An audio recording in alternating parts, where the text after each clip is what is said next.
to pay something today, you would have had to have driven into the township and in the snow. So just even little things like bringing technology that wasn't there. Another thing that happened was the departments were typically run the way they started. And again, things in the 70s and 90s, the way they worked were very different today because we do have technology that can help make things go a little bit better. Something, for example, of in our building department, as a trustee of all the departments, I would get comments about, and you couldn't submit anything through email, but even to get an inspection, everybody had to call at the same exact time at 8 o'clock. Imagine how many people would get through when you're talking only like 5 phone lines. So something even as simple that we're bringing in of online calendar settings so that you can just go in, pick a slot, be done. You don't have to call in and sit on hold for a half hour. Literally little things like that is what we started the first year with. Another thing in the first year that's helped that we're continuing is the way that budgeting was done is it was always a 1-year thought process. What do we need this year? Problem with that is you're never planning out. So your expenses 1 year may be way up here, the next year down here. So it's constant ebbing and flowing. Where do we cut? Where do we do this? So kind of a standard business thing that's existed for a while is long-term planning, especially in your capital. At a bare minimum, 5 years for something like software, and at a bare minimum of 20 years for something like water, sewer infrastructure, anything that has a life expectancy that would be longer. Most of these items only had a 1 year to 5 year. So every department now has their capital and improvement structure, which helped us, again, level off. So 1 year when there was a thing of, oh my gosh, we need more money because we have all this stuff we got to pay for. Now we know in advance and we say, okay, you're going to wait till next year because this year we're paying for this to each of the departments. And it's actually brought the departments closer together because they're not fighting over resources every year, which has been really good. So again, it's some of these, the first year was common sense stuff, bringing it up. This past year, we went through a full reorganization of half of the departments. And next year will be the other. Again, I started with the building department because as a trustee, that's just, it was a constant. I don't know if anybody's ever over the last, 15, 20 years done some work on your houses, but it was a very labor intensive process. And I'm sure you were frustrated. We also had some customer service issues that as somebody who used to manage salespeople, customer service, you just expect a higher level out of some of the people that were there, the way they were treating people at the desk. So you may notice a couple new people. And I love that since we made these changes, I'm gonna knock on wood because I'm gonna jinx myself, but we haven't gotten a single complaint about a person or a process in over 2 months.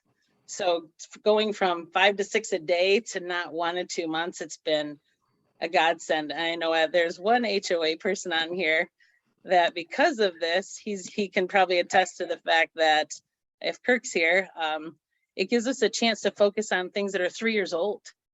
Things that for 3 years, there was an approval that wasn't being enforced. So it kind of gave us a chance to go back and right some wrongs out there. So, you have neighbors where they're supposed to be planting things and doing things and they didn't, and you're frustrated.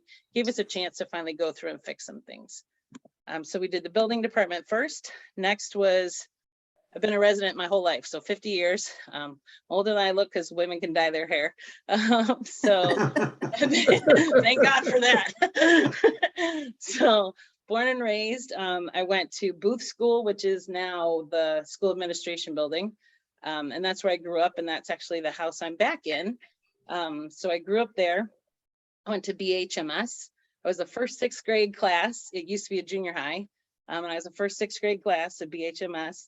And then I went to Andover, which of course now is the BH high school.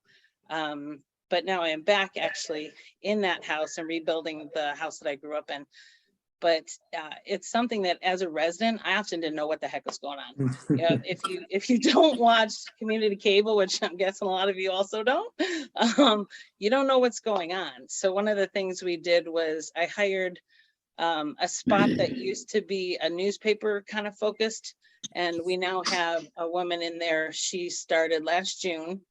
So you might notice a lot more videos, a lot more social media. We now have an e-blast where every Thursday you're getting more content of what's going on in the township. So we still do our newsletter. Every quarter, we still keep true to the original concept of a newspaper-based department, because we don't want to get away from the roots, but you have to also realize a lot of people get their news on their phone or on their computer. So we also are bringing an app. So one thing new in addition to the new director, she's from the private sector. She used to own a production company. So you'll notice even the videos are a little different. She just posted one of a police recruiting video. And it's got like just a more professional look, but also I live on my phone all the time, and apps are my favorite thing. And we were talking one day and I said, God, I was walking on the sidewalk. There was a down tree. Wouldn't it be nice if I could just take a picture and send it to somebody? I wouldn't have to look up an email, wouldn't have to look up a phone number to call the township. I could just submit it on an app. So we are actually just in development now with a local company. They're out of Bingham Farms. One of the residents is also in Birmingham. So it's local and they know kind of our area really well. And you'll be able to, if you have a pothole on your street, take a picture, upload it to the app, and it goes straight to the right people. So it takes out the time you need to invest on getting it to which of the 300 employees do I send this to, that kind of frustration. It also will get more information out. For example, today, a snow emergency, people were calling, are you open, are you closed? It'll be able to let you know, hey, we're open all day, come and get us. 4 o'clock, we had to close, so we're closed. So it helps with just that instant access. So we'll also be able to survey people more of, what do you think about this? Fill out this, ABC. So it just gives that interaction. Department heads have so much knowledge. But again, if you've been told this is the way it's going to go, even if you have all these great ideas, you've never been able to kind of like let your wings, let them loose and fly. So I told them when I first started, if you could recreate based on today's needs and who you have and what your most common services, complaints, all that are, what would you do? And they came back with some amazing suggestions. And one that I was surprised again that we had, which is why I loved Noah's suggestion. I've been a part of a group that has a fleet, but it was always under one fleet. And when I say fleet, that includes police cars, fire, it includes the building inspector cars. We no longer have elected official cars because I didn't agree with it. So I gave mine up, and thank goodness Brian and Martin also agreed and they gave theirs up. We don't have those. We don't have department head cars. So all those, thank goodness, everybody kind of took the lead and doesn't have that now, which is great. So they're more the usable fleet. Well, every department was running their own fleet. So it's hard to maintain how many cars you have if you don't have one person. So there were cars that we didn't need. We had probably 13 cars that were just sitting there just in case. So we went through, figured out who had what, figured out what could be sold off and put towards the general fund, what needed maintenance that hadn't been touched for a decade because nobody knew it existed. Because again, you want to restore a car before you have to buy one. So we figured out what we had, sold off a bunch of cars, and now everything is on a very stringent mechanic. The mechanics know exactly what needs what when, because there's one person in charge of the whole fleet and everything is serviced, so things are lasting longer. It also gets at fleet creep, because if somebody needs a new car and they keep the old car just in case, that's all gone now. So we did that. We now have a fleet manager. He just maintains that. We also have, we separated, there used to be kind of one foreman that oversaw all the DPW, and that's a big job. So instead of that one, we've kind of shared his job to 3 others that were there as well. And now the 4 of them are, there's a road foreman, a water foreman, a fleet foreman, and a buildings and grounds. And each one of those divisions is big in itself. And to have one person running for it, it wasn't giving us good services. And the poor guy was really tired. So now we have 4 people. It's fast, it's good. And so when you write into the roads, the road person is writing right back to you, not like 6 days later. So it's really helped again on improving services. And also their work-life balance. Instead of one person exhausted, now you have 4 equally used people. We also moved everything based on their infrastructure with water and sewer.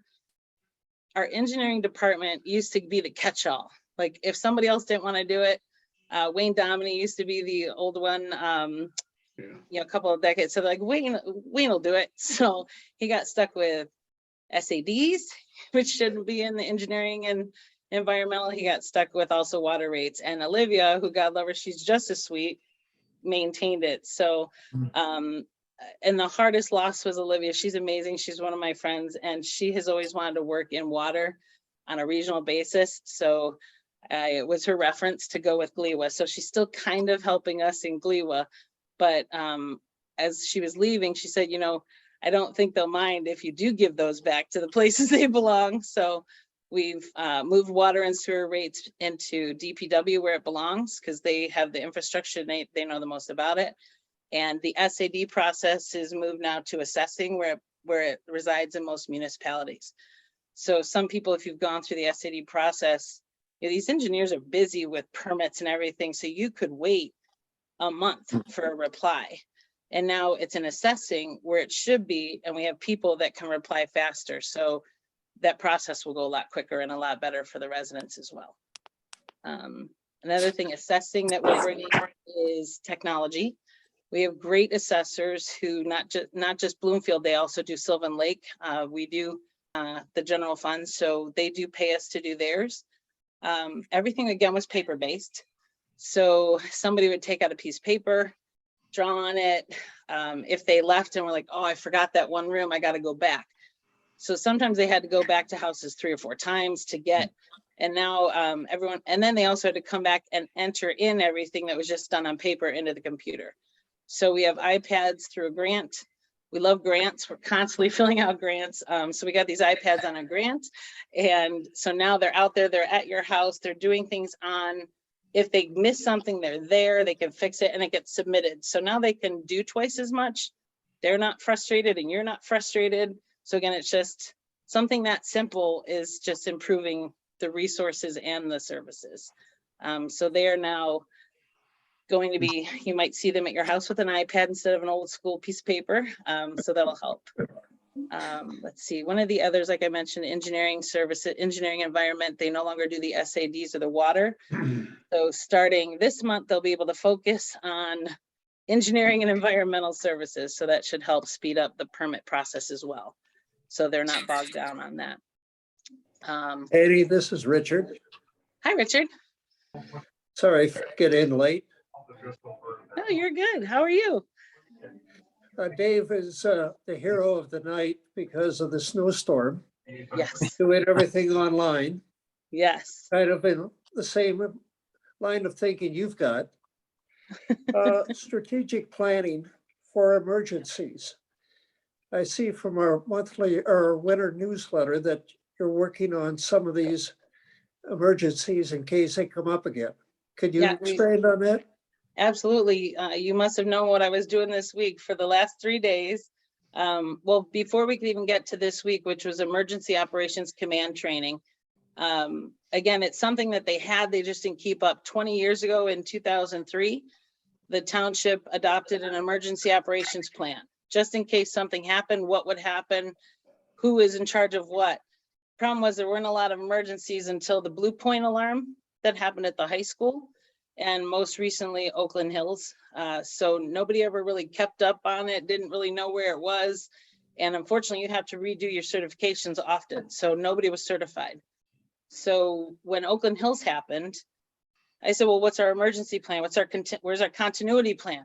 And there was an old plan, but not a new plan. So what we did was we figured out who from every department, if God forbid a tornado hit the township tomorrow, how could we still continue services? What could we do? Who's in charge? And where would we set up an alternate services? So that's kind of what we're all being trained right now on, the process of how you even handle logistics planning. And I'm amazed. I know our firefighters and police are amazing, but their incident command is what we're learning because it's based off the Coast Guard and the wildlife from the 70s, the wildlife department. They created this and everything is done in a very logical sense. So we're learning their process. This week, we started doing scenarios based on a tornado. What happens if a tornado doesn't just hit the campus, but hits Sunrise right up the street? So now you have to evacuate people who need mobility, who have mobility issues. What happens if it knocks out our secondary system, which is the high school? I said, why would we put that as our secondary spot? If the tornado hits us, it's hitting the high school. It's right next door. So again, it's things like that that we've now picked that our secondary would be actually in a different city, because if we get hit, our whole city is usually hit. So it's this week we're planning of our new plan. And then in February, we get to actually practice it. So in February, we have this was 3-day training just to learn all their plannings, logistics. And then there's going to be, they all get called in, they'll get a text in February of EOC is opened, get there, you have this many minutes to get there. You have to grab your go bag and go. And for 2 days, they will be locked down in the bunker fighting this. How do you handle keeping the township, keep your community safe, keep everything going? Because when you see things like Gaylord, it's likely going to happen. Tornadoes are on the rise. In August, we're going to be doing an active shooter training. Right now, the police go in and they train in the off season, but with the Blue Point alarm, what we saw was nobody knew what to do. Those poor kids were running on Long Lake. They're running to the library. They're running to the township. You know, there were, although the police knew what to do, nobody else knew what to do. So we are actually going to be shutting down and warn, well, first of all, we'll warn the community when the date is actually picked, because you should know that there's not a real threat. It's a training procedure, that all your children are safe, and it's going to be when school is not in session. So it'll be in August, and the township employees will be 200 of the volunteers that we need, because we need victims, we need assailants, we need parents, we need all of those people covered so that we can actually have a 10-hour experience of what happened in Oxford. And it basically, my friend there, Jack Curtis, is the supervisor, and he's like, you can read all the things you want, but until it happens to you, you won't be ready. So seeing, we had 14 police officers there that day to help. And John Leroy, our fire chief, was the first on scene because he lives in Oxford, and he actually had to declare 2 of those children dead and also help save others. And what they saw was that the chaos is outside the building, that the police and the fire know what to do, but the rest don't. So that will actually be a help for the community and us. We're going to have a staging center for media so that they can, you know, take video and let others learn from it. We're going to allow other municipal leaders to come in and sit in a staging area to watch, to see, which Waterford, thank God, let myself and others come when they did a different one. And every year we're going to do one event every year, where next year it'll probably be at a place of worship, because that's also a large target. You know, and just get everybody used to it. If you don't train for it, you're not ready for it. You know, it was 20 years between the last training, and that's just not okay. So that's what we're going to be focused on. And you mentioned strategic plan. That's one of the things that has not existed since 2014.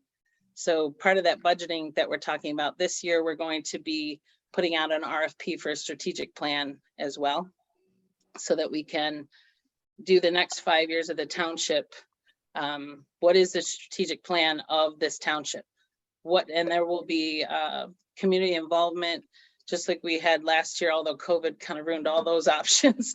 But we'll have public meetings, we'll have town halls where people can give their opinions of, I wish the township had this, I wish we had this. Like, I'm a parks person, wish we had parks. You know, how do we do that in an area that doesn't have land? You know, we need input. So a strategic plan is also something coming this year. Yeah, although nothing we're doing is like fun and sexy, it's all basically just getting us where we should be to give you the services you deserve, and just trying to make things go a little faster and easier for everybody. Well, having the villages passed this last year is certainly going to help. You have no idea how thankful, especially when you think of police, the thing that I get the most that isn't a criminal related. I mean, obviously the most calls into police will be somebody's in trouble, but the ones where it's not criminal in a sense of your car or your house being broken into or domestic is speeding. in our neighborhoods. And ironically, you'll be surprised, it's us. It is almost always a Bloomfield Township resident speeding through our own neighborhoods. But just having, like, when I grew up, there used to be a cop on the streets, and they weren't always giving tickets. It's just to slow you down. Because again, you don't want to, it's not about a revenue base so much as making it safer. And that millage will allow us to bring back the traffic unit. And this will be for people dedicated to the neighborhoods. So not the main streets that are already patrolled, but there are distinct areas that are cut throughs, you know, to avoid Square Lake or to avoid Telegraph, where these are neighborhoods like Lincoln, that area. And of course, even just up by Klingensmith, and there are constant areas that we get the same calls. So if we could just have an officer there, you know, kind of slowing people down. And then of course, if somebody is dangerous, giving a ticket, but it really is more about just bringing people back to safety. And that wouldn't have happened without that millage. And that will help probably that's the most calls and complaints that I get is that. We also will be able to increase something that Chief Langmeyer and I started was the weigh stations have gone away in Michigan. So the trucks take advantage. Wow. And it's frustrating. So we have our own weigh station on the DPW lot now that we put in the scales. And whenever we see any trucks on our main areas, they're usually on Telegraph, on Woodward, on Square Lake. We will take them off the street. It's a long process. It's an expensive ticket, and they learn to go around us. So it will help protect the roads too, because it's really frustrating when you put in a new road and then the trucks just come on and destroy it. So it's kind of teaching them. And I don't know, somebody actually said that it's been about a year now. And a woman said, she's like, there's a lot less trucks on my street. What's going on? And I said, well, they learned that you get tickets for this stuff. And it's much easier just go to Orchard Lake or, you know, Troy, just go around us. So we're going to be able to add people to that unit too. So they're regular patrol, but their true focus is trucks. If they see a truck, they can eyeball it and they know. It's amazing. I went on a ride with one of them to see how they can even tell that it's overweight. And there's like 6 or 7 specific things about the truck that they can look at. And they know to take them over to the DPW, weigh them, inspect them. And they're almost, every time they've taken one off, they've been a violation. So that'll hopefully help save some of the roads too. Oh, that's excellent. Yeah, and that wouldn't have happened without all of your support. So that's on the residents, thankfully. So we appreciate that. I'm sure some of the audience will have questions. Can somebody come up? Yes. Doug Ashley here, Danny, from Eastover Estates. Hi. I have a question for you. A while back, we had a community relations person who was available to come to our homeowner meetings and speak. Do we have one right now, or is there anyone? There is one. His name is Nick Soley. He also has Maggie, which is our therapy dog. So he makes jokes that he gets to go to all of the HOA meetings, and all the other guys are like, no, they're only inviting Maggie. They don't care. It's fun to watch the police officers rip on each other. But yeah, he goes on Saturdays, he goes on the weekends, and he'll show up, he'll bring Maggie. If he's not available, we often will send, if one of the other canines, so Vince, for example, Maggie is a therapy dog. She's meant to be played with. She's a golden doodle, and her whole purpose is just to make people happy and relax. And it helps a lot when you have, especially a child in a domestic issue. But she helps adults too. But she's cute, and Nick will show up. You can reach out to the police department and they'll hook you up with Nick. He's wonderful. He's very engaging. And he actually runs, I don't know if you follow the police department social media, but we let him do that himself instead of us running it, because he's just funny. I mean, some of those funny posts, that's all Nick. So he's really good. And then if he's not busy, we'll send either Angela is one of the canine officers, and Vince, as long as you don't give him the commands, he's also very sweet. So yeah, we can have an officer, and hopefully if the if the dogs aren't available, they'll send another officer, but they love going to those. They love free food. Even Even if there's no food, they'll go. thank you. Anybody else? Nobody Danny, else this is has Kirk, questions? this is Kirk Brannick. How are you doing? How are you? I'm wonderful because I'm probably the furthest participant. I'm in Aruba and it's beautiful here, and I'm missing Really? the snowstorm. But no, Why would you rub that in? That's just cruel. I just did want to commend. It does seem from a homeowners association perspective that your departments, when we're calling in for issues, they do seem much more responsive, and they're enforcing things, which is good, because I think there was a period there that unless the supervisor got personally involved, things didn't get done. So I just wanted to commend you because I think I have seen a change from an association perspective, that when things are brought to the attention of the building department or the ordinance officials, that they are looking into things, which I commend you, because that is a nice change. And they do. I know somebody said that he thinks that we're sending people out, but the amount of calls that come in, he's just responding to neighbor calls. So there's so many. I think because once somebody finds out that they're reactive now and they're going out, we have gotten, we had 6,000 calls for service last year. Wow. That is not normal. It's like 1,000 if you're lucky. So we had 6,000. I would say 3,000 at least were valid though. You know, I can't stop. Like the one gentleman was funny. He called because the wind was blowing somebody's leaves on the, there's no ordinance against wind, so I can't help everybody. But we do try and help. You know, there are some people that that they're just frustrated and they've been trying to call for years, and now they're calling and they're getting a different style. I know Patty's been, she started when we did the whole revamp of her department, because she started the department 20 years ago. And I told her, I said, I'm not saying that your baby's not wonderful, but your baby's in college now and your baby has different needs. So let's see how now we can do it. So she has been wonderful. And she actually created a customer service, like a competition of, you know, you get like whoever got the most like attaboys that weren't solicited. Like if somebody's like, wow, thank you so much, you'd see them be like, ha ha ha. And there's literally nothing other than boasting rights. But we're a very competitive group. But Patty started kind of a little competition for customer service, and it really has ramped up the team. And I do think the two new personalities that have replaced a couple, they're very sweet, they're very kind, and that helps a lot too. Great. Well, thank you. Yeah. We're all jealous. Right? Aruba, really? Okay, I'm an Anyone Irish else? person with a microphone. Somebody else has got to talk or you're gonna be really sick of me. Any other questions? Go ahead, Bill. Suggestions? I would love suggestions.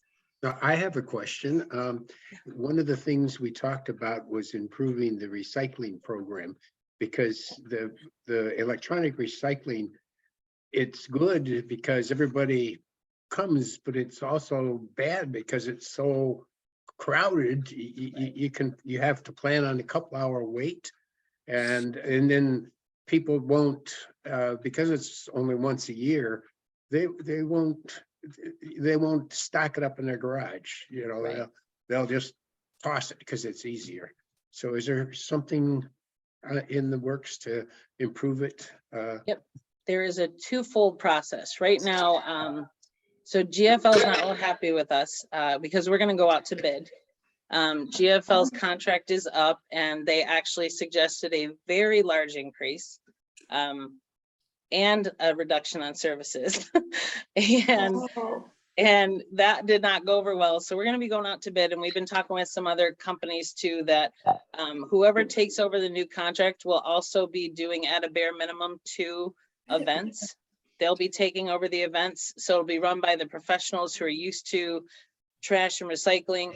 And while we switch that, we're also working on creating, people have probably heard of Sakra and Nakra, and those are the South Oakland and the North Oakland that they've kind of band together. And Sakra is a location where if you were one of the members that built this place, you can take your stuff there any day you want. There is no fee. Your city has been paying for it. But those of us who weren't part of that in the 50s and 60s are kind of locked out. So there's a lot of us, we're kind of that middle.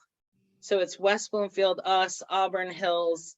I'm trying to think, it's pretty much that line across Birmingham, where none of us have representation in these two groups. And so we are actually looking to create our own consortium where we would be able to work together to have more, so that you can actually go to each other's events as well.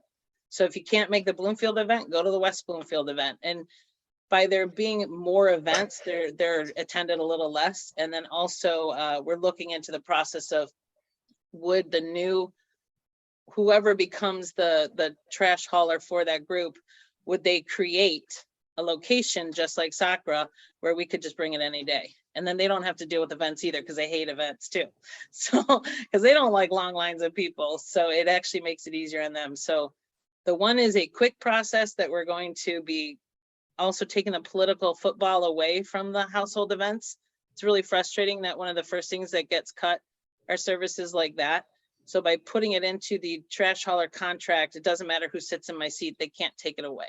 So it'll guarantee those, but then it also gives us a chance while we secure it that way to talk with all these other groups, because we are really lucky. The leaders in the municipalities around us, they're really nice and they're easy to work with, and they all have the same needs.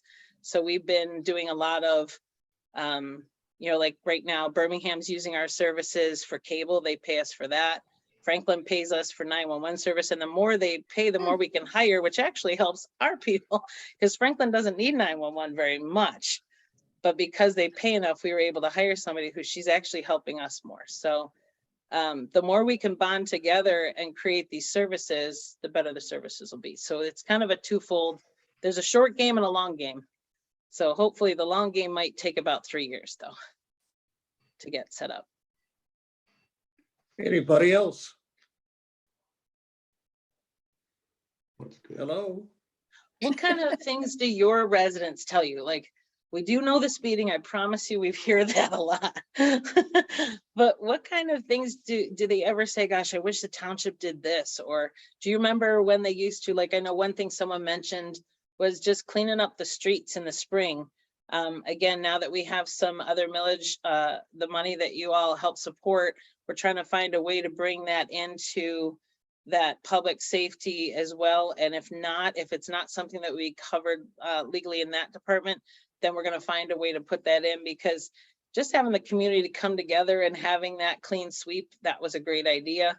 But if there's other ideas that you remember that, gosh, this is something that's missing, it was great and we should get it back, or if there's some new idea, we would really love to hear it. Because I got to say, this board is, I couldn't have asked for, I mean, there's been no drama, and it's been like people with ideas and suggestions, and that's what we need. We don't want one person running it. We need the community. So Some of I've got one. the building going on in our subdivisions has created road problems with construction dirt. In our subdivision, there's a big house going in, and it's created quite a problem. And even though people talk to the contractors, they're still not cleaning up after themselves. What do you suggest? that is an immediate call to ordinance. You can call Chris Meyer is the name. He's our lead ordinance officer. For example, if you live, anybody who lives near the middle school, their mats weren't working anymore, and they were tracking tons of mud out onto Corton and that area. And so somebody, a resident called and said, hey, there's a lot of mud in the street. It's obviously from there because you can see the tracks. And he went out, he went out that day, he contacted the foreman on there, and they had it cleaned up within the day. So the construction is not supposed to be bringing any dirt, and they're supposed to clean up the street in front of the house if they are making a mess. So Chris, he now has, we've given him 2 part-timers. So, because it was too many, 6,000 is just too much for one person. So we now have the lead ordinance officer and 2 part-timers to help. But that's something they can quickly go out and get fixed. Danny, can we get a list of the contacts that we have within the township and, what areas they're responsible for, so we can pull it out and say, oh, gee, this is the problem, this is who I can call, or this is the problem, this is who I can call. The one issue is I have 300 employees. So I think like, that's why I don't know that we have like really I could ask the departments to create, you know what I'll do? I'll let the departments know. I was talking with the homeowners, United Homeowners, they're looking for, I mentioned the ordinance, they would call Chris. Can you give me like the top people in your department that handle the most common incoming? That might be a good place to start. And then if there's missing services on there, we could always add to it. It could be like a living document. Sounds good. Okay, let me make a note of that. That would be great. I have a question. Yeah. Hello. Yes. Hi, Jim Briscoe, Wabi Forest. Turns out that we have the same disposal service between us and West Bloomfield, and half of the suburb is or half of the township, or part of it is in Bloomfield Township, the other is West Bloomfield. And yet we can't agree to have West Bloomfield and Bloomfield using the same service come out and pick trash at the same time. So on my street, at least, we get trash pickup. My house neighbors next to me are West Bloomfield. They come on Monday. Bloomfield Township does the same route, same street. They come on Wednesdays. How do we agree to that same service? Townships. How do we make that into one? So are you on a border street? Yes, we are. Okay, what street are you on? I'm on Sherwood Glen, Sherwood. and below me is Wabi Forest Drive. Okay. What I can do is, since we're gonna, now one of the issues is there's a good chance GFL isn't who we're gonna be going with in this new one based on what they just tried to do. There are 2, Waste Management and Priority are going to offer us as residents much better rates and services, I believe. There's a chance GFL might be surprised that we went out to bid for the first time in 16 years. No, So it's the same it might company. shock them a little bit. It is the same company. Matter of fact, West Bloomfield approached me and asked me if our people on our street would be okay to do the same pickup that West Bloomfield gets. And I said, yeah, that's no problem. Evidently, the problem was with Bloomfield Township. So I don't understand. Well, yeah, because the difference is they want you as the last like 5 houses on their route on the same, but you're now changing everybody on that route. But what we can do is see if GFL. We don't care. I mean, really, I've talked with people here. I know you don't care, but they do run their routes based on a lot more than the one street. Like that one truck covers a larger area. Okay. I'm sorry. So what we can do is if we stick with GFL, there's a way we could probably work it out. The issue becomes and I don't know that West Bloomfield's going to stay with them either. There's quite a few of us that are looking to leave. But if we stay with GFL, there's a way that I can try and work on this and fix it. The other option is finding out, and we can add that into the RFP of trying to make the border areas the same. And that's something that we can look into because we haven't written the full RFP yet. So it's something that we can still look into and add and change. Okay. And I'm writing things down, I promise. Same date as board. Okay.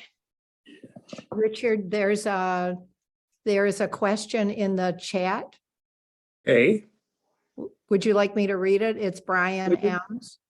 yes.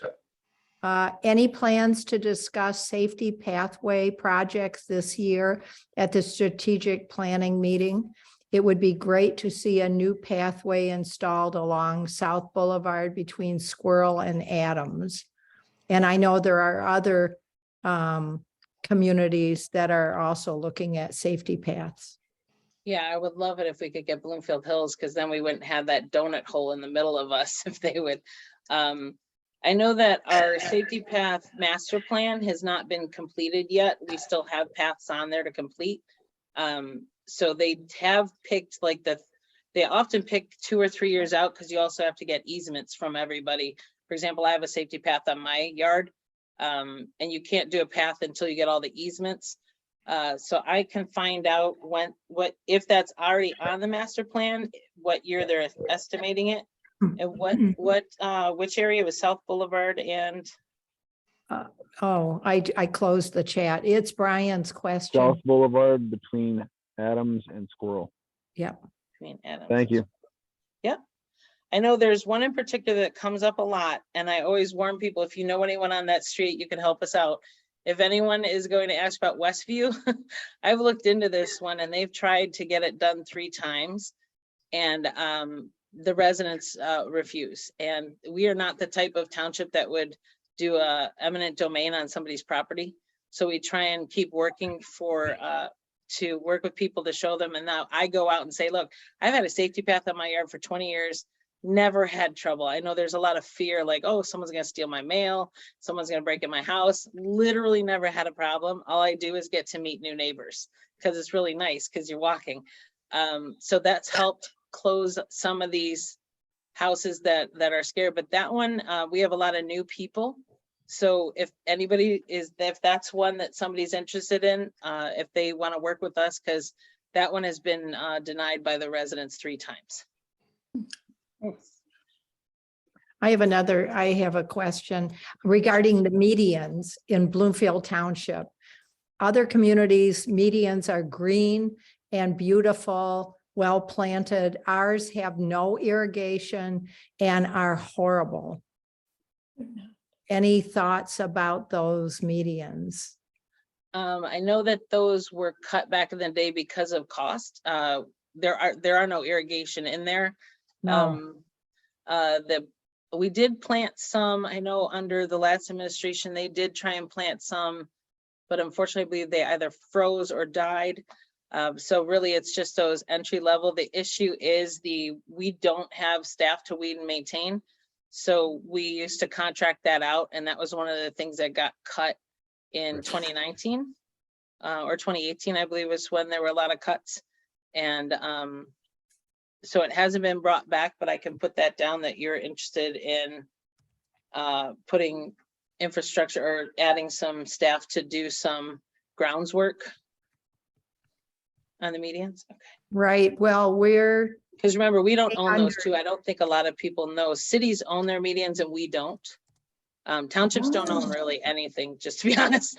We don't own any infrastructure, which is why we don't get any funding for it. Like Bloomfield Hills, for example, they're a city. So they get state funding, federal funding, and they own and must maintain. The state of Michigan owns the telegraph medians that we have. So a big thing that when I looked into it, a lot of the reasons why people were angry is we were using township funds on the state property. I know they were not interested in us putting irrigation in, but they were allowing us to plant on their medians. So I can look to see if they are, because again, they would have to maintain the irrigation and that's cost for them. But I can look to see if they'll allow more plantings. but plantings die. That's the problem. and the Without state won't allow- irrigation. That's crazy. Then Yeah, perhaps as part of your strategic planning or something, there's a way around this, because other communities, their medians are beautiful. Birmingham, Yep, city. Bloomfield Hills, Troy, West City. Bloomfield, City, oh, I know, yeah. I know that's the problem. Even So Southfield. that's a city, and there's some definite advantages to being cities is when you own it, you can do whatever you want. When you're a township, you don't own it, you can't do anything unless they allow you. So the state, as of right now, has no intentions of maintaining infrastructure on that street. So we can address it again, but if they have the right of, it's their right of way. And we are not allowed, just like as residents, a lot of us don't realize this. We're not supposed to be planting trees in the right of way, which is 15 feet from the curb. So when they came in to put in the sidewalks, they rip up trees. And that's the right of that. Technically, they're allowed to do that because we weren't really allowed to plant anything. If we were to put in all that money, and just to give you an idea, you're talking to do telegraph, that would be well over $1 million. well over, because just one little area that we did in another was 300,000, and that was tiny. So it would be very expensive, and they could rip it out because we wouldn't have permission to put it in there. So that's a danger. There's a lot of advantages to townships, which is we couldn't charge you more than 10 mils if we wanted to, and we don't. Whereas like the city of Birmingham has 18 mils, you know, so they can charge as much as they want because they own it. That's the hard part. So how do we become a city? You would not want to be a city. You would now have more, you would have double your taxes right now. Because again, at 18 mils, we're at 10. So take your taxes and double it.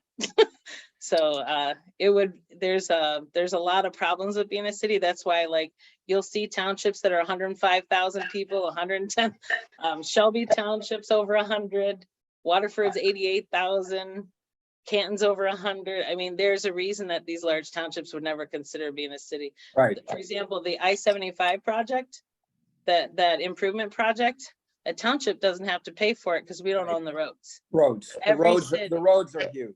The road expense is huge. Right, yeah, just the roads alone, yeah. But the biggest way I always tell people is double your taxes to start. And Yep. that's why we aren't a city. Thank you. Yeah, but I'll try. The worst they're gonna say is no, right? Danny, this is Mike Smith. Do you have an idea of when that changeover from GFL to some other company might take place? So we will be going out to bid. We just told them today that we are, they've given us no reason not to go out to bid. So I believe that their contract goes for 6 more months. So the next one will be up by July. There should be a switch over by July. Just to give you an idea of how different the trash hauling is in some of the other companies, one of the companies has, again, about technology. Some people are like, when's my trash coming? Did I miss it? Should I still put it out? Why they haven't shown up at 6? Are they coming?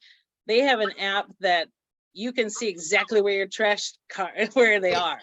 So if you're in your house, you're like, oh, it's 6 a.m. Did they not come? Should I put it out? Because they're always there at 5:30 and they're not there. You can rush it out. So there's some definite advantages to some of the other companies, and they're cheaper. So unless GFL surprises us, I would guess that we might be with somebody else by July. Hi, Danny. My name is Brian Foley. Hi, Brian. Hi. I'm the president of Glencoe Estates. We're at Corton and Telegraph.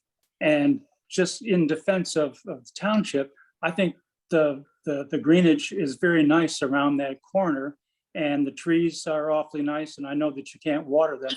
But also, I wanted to give a shout out to Chris Myers, who I've had the pleasure of meeting a number of times on some homeowner issues. And I met him personally, and then some of his people in the department followed up. So I just want to say they're doing a great job, and I think you are too. So thank you very much. Oh, thank you. That's really sweet. You know, Chris has a tough job because nobody's happy when ordinance gets called to their house. So I'm going to tell him this. He's a diplomat. He's a really nice guy. I've spoken with him a number of times, and I have a lot of respect for him. Oh, that's gonna make his day. We always say nobody calls to say great job ordinance or great job administration. Well, I make a point of always commending good service, and I've done the same thing with your road department. Wally Poole is one name. I know there's a number of people in the department, but I always send them and in your television cable, they really help me on an issue because as president, I'm sort of the constable. You know, everybody calls me for everything rather than calling the township. So I'm the guy that ends up, doing all the legwork. Right. So I've had great experience with the township over the past few years. Thank you. Well, and I gotta say, you are all unsung heroes. I am always amazed because you are the first line of defense. Everybody calls their HOA. You are literally the first responders to any crisis in a neighborhood. True. And what you deal with as volunteers and all of that, it's a labor of love. And I know our HOA where I live, I'm thankful they exist. They are kind and they handle it, but much like Chris, nobody's happy when the HOA shows up to your house. Yeah. But Anyway, thank you've done you. a What you great job. guys do is amazing. Thank you. Hello? Wait. Patty, are you still there? Yeah, Danny's with us. Does anybody else have any goodies? I swear I'm writing all this down too. I have my, Comment. I'm sending myself text notes. Okay. I do, Well, I thank want you so- to make a comment. And Dan, I have Hello? a quick, if I may, Doug Ashley. Danny, do you, if we want one of your team to come out to one of our homeowner meetings, would you like us to call? You would contact, let me see if I have his email. Nick Soley, Officer Nick Soley is the Community Relations Officer. And he would come out, him and Maggie, the therapy dog. Let me see if I have his. So his email is nsoley, it's SOLEY. And then it's at bloomfieldtwp.org. So not the full Bloomfield Township, just Bloomfield TWP. I can add that to the chat if you want. Let me put that in here. Let's see. I'm gonna put his in here so you can have it.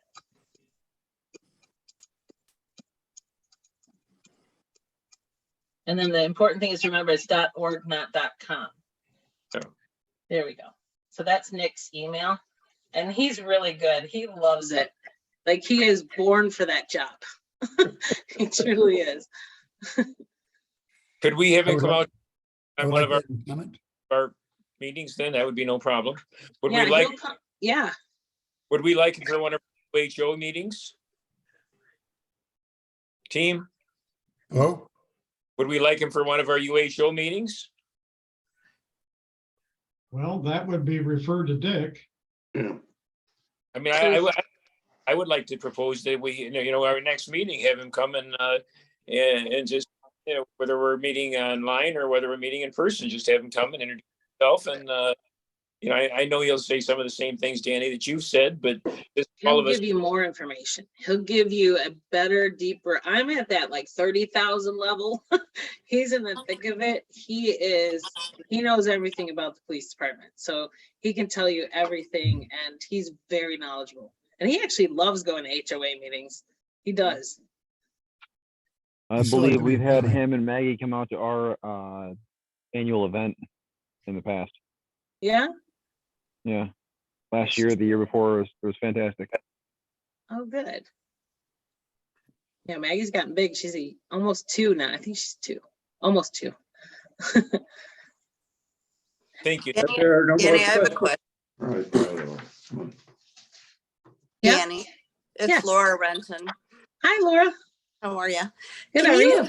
Can you share with the group where we are on the water sewer process in terms of changing the billing and changing how we're doing everything? Because Do you mean the smart meters that one's gonna take about 3 or to get to monthly billing? no, I mean, where, the pause on the secondary meter charge and you were looking for additional input and there was going to Yep. be another chance to do that. When is that? What can we do? So that's the same information from the other meeting was, none of us agreed on, so I'm not sure if everybody knows this, but most municipalities don't offer a secondary meter on your water. It's just water meter, sewer meter. We offer a secondary meter so that the water you use on your lawn, like for irrigation, doesn't get charged a sewer fee because it doesn't go into the sewer system. So that's a system that they started here. It's not real common. I know West Bloomfield asked us some information. We told it and they were like, never mind, we're not getting involved with that because it is a different cost structure. It does, for example, we'll be coming out and replacing all of those meters.